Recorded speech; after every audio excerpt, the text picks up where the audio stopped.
Iblis tidak hanya menolak untuk bersujud, bahkan ia berani menantang Allah dan berhasil membuat Adam dan Hawa keluar dari surga yang penuh dengan kenikmatan. Kisah ini dimulai ketika dahulu babak seluruh manusia masih berbentuk tanah liat. Tanah tersebut dibiarkan dalam waktu yang sangat panjang.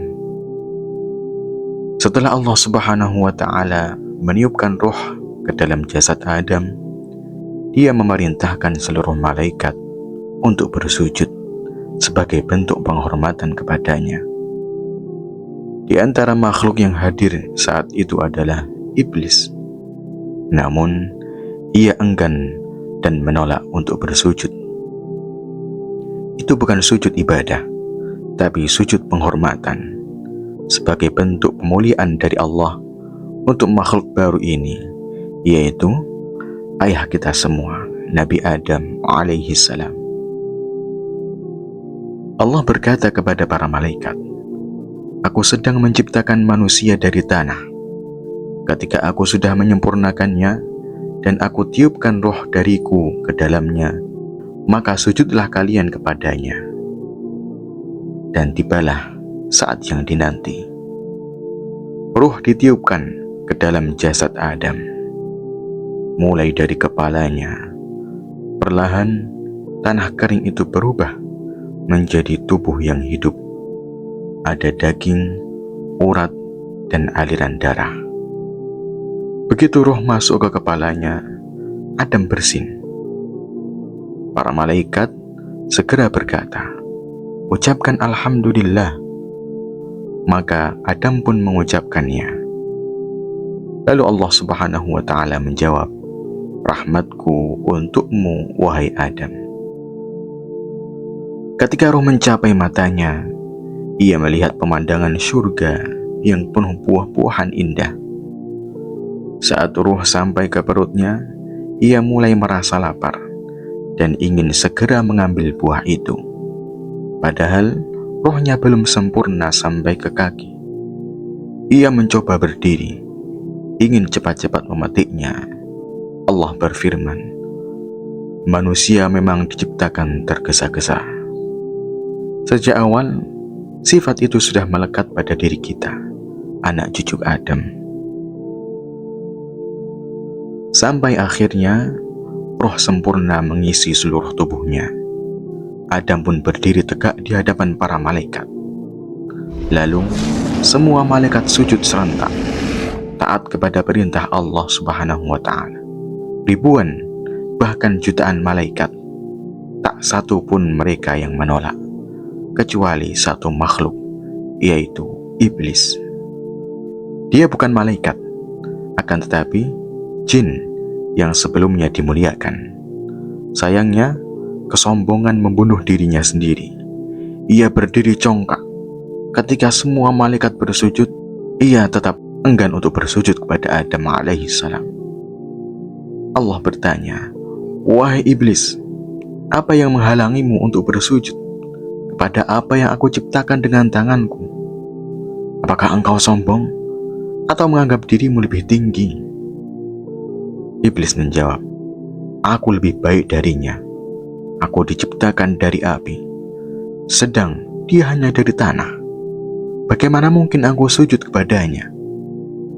Padahal perintah itu dari Allah, bukan dari Adam.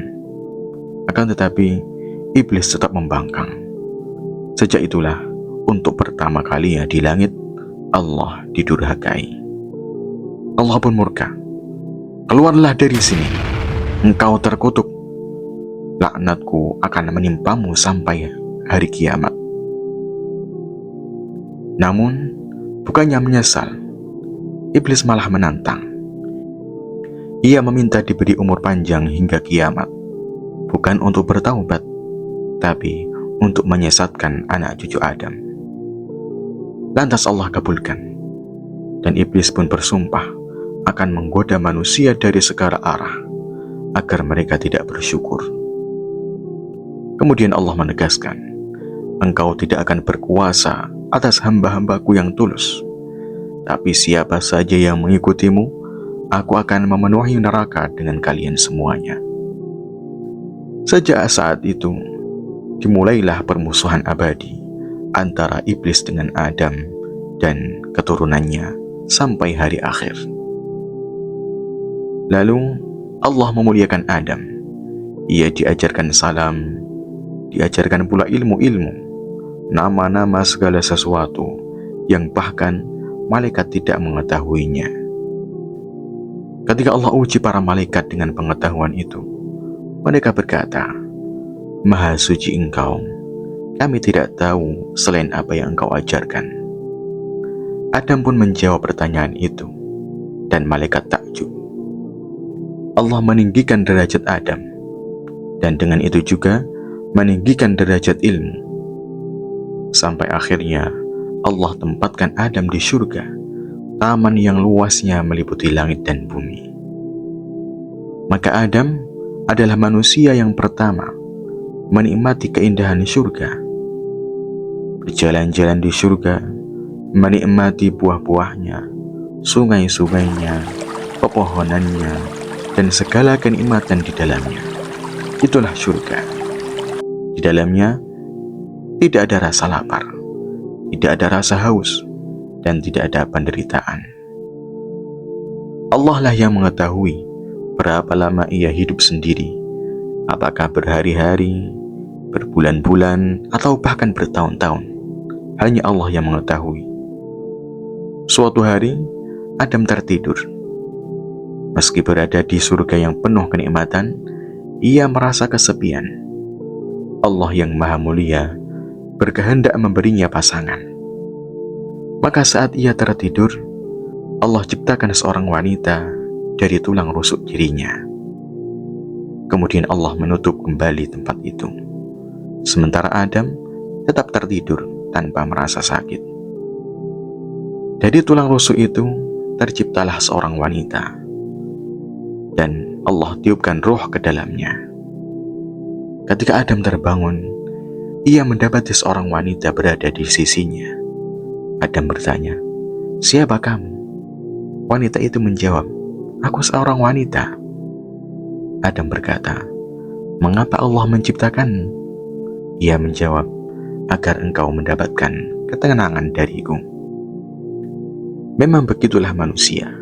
Setinggi apapun derajatnya, seorang laki-laki tidak akan benar-benar tenang tanpa seorang wanita. Dan seorang wanita pun tidak akan tenang tanpa seorang laki-laki. Allah berfirman, agar kalian mendapatkan ketenangan padanya, dan Allah tanamkan kasih sayang di antara kalian. Adam pun merasa bahagia karena Allah menciptakan pendamping yang bisa menemaninya.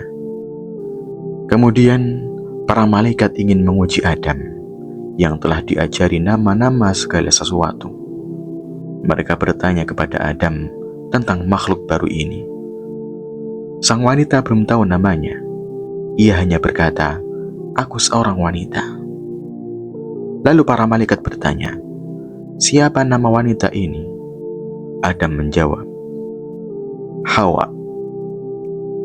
Para malaikat pun bertanya, "Mengapa Hawa?" Adam menjawab, "Karena ia diciptakan dari sesuatu yang hidup." Sejak itu, Adam dan Hawa hidup di surga.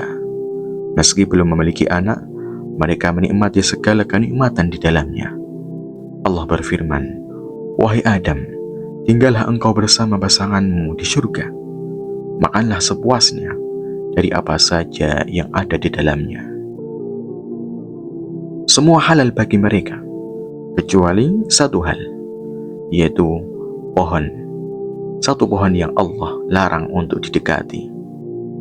Allah memperingatkan, jangan dekati pohon ini, nanti kalian termasuk orang yang zalim.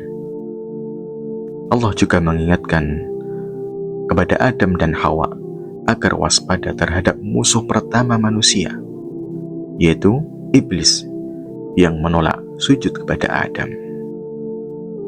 Tahun demi tahun berlalu, Adam dan Hawa tetap taat, tidak pernah mendekati pohon itu. Hingga suatu hari, mereka mendengar suara tangisan. Mereka bertanya, "Kenapa kamu menangis?" Suara itu menjawab, "Aku menangis untuk kalian, karena suatu hari nanti kalian akan mati dan meninggalkan semua kenikmatan ini." Kata-kata itu membuat mereka berpikir. Lama-kelamaan, iblis mulai mendekati mereka. Ia berbisik, "Wahai Adam, maukah aku tunjukkan padamu pohon kehidupan abadi dan kerajaan yang tak pernah binasa?" Ia merayu dengan kata-kata, "Kalau kamu makan dari pohon ini, kamu akan kekal. Kamu akan seperti malaikat yang tidak akan mati." Awalnya, Adam tidak percaya. Akan tetapi, iblis bersumpah atas nama Allah. Adam tidak pernah menduga ada makhluk yang berani bersumpah palsu dengan nama Allah. Maka akhirnya, ia pun tergoda. Hawa, ia lebih dulu mencicipi, lalu Adam ikut memakannya. Begitu mereka makan, cahaya yang sebelumnya menutupi aurat mereka lenyap.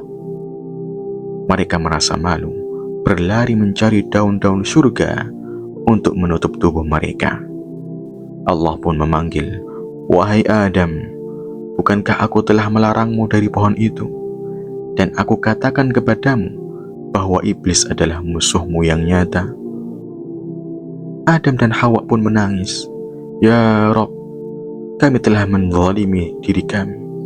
Jika Engkau tidak mengampuni dan merahmati kami, pasti kami termasuk orang-orang yang rugi." Itulah dosa pertama manusia. Namun, Allah Maha penerima taubat. Allah menerima taubat Adam. Akan tetapi sebagai hukuman, ia dan Hawa diturunkan ke bumi, tempat ujian dan penderitaan. Mereka turun terpisah, Adam di suatu tempat dan Hawa di tempat lain. Menurut sebagian riwayat, Adam turun di India, sedangkan Hawa di Jazirah Arab. Lalu mereka bertemu kembali di Arafah. Sejak itu, dimulailah kehidupan manusia di bumi. Adam diajari oleh Allah Subhanahu wa Ta'ala cara bercocok tanam, cara membuat api, bahkan kerajinan tangan. Hawa diajari menenun. Allah ajari mereka ilmu untuk bertahan hidup. Di Arafah, Allah perlihatkan kepada Adam seluruh keturunannya, dari generasi pertama hingga hari kiamat. Allah mengambil kesaksian dari mereka, "Bukankah aku ini Tuhanmu?" Mereka semua menjawab, "Betul, kami bersaksi." Maka tidak ada alasan bagi siapapun di hari kiamat untuk mengingkari kesaksian itu. Sejak itu, kehidupan manusia pun dimulai di muka bumi.